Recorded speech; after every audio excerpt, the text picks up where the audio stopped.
Visos blogos emocijos ateina tik dėl to, kad mes nusiviliam arba savim, arba kitais žmonėmis, o tiksliau bendravimu ir buvimu tarp jų. Čia svarbu pažinti save ir pažinti kitą žmogų. Ir pažinti žymiai giliau, negu tai mokinotės mokykloje ar universitete.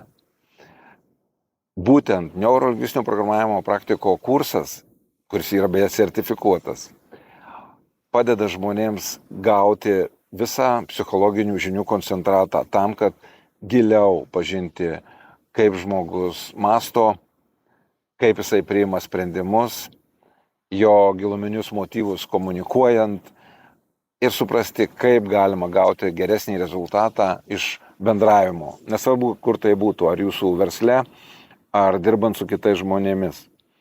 Kviečiu į mūsų kursą. Grupinis mokymas visada stipresnis negu dirbti ir mokintis pačiam atskirai.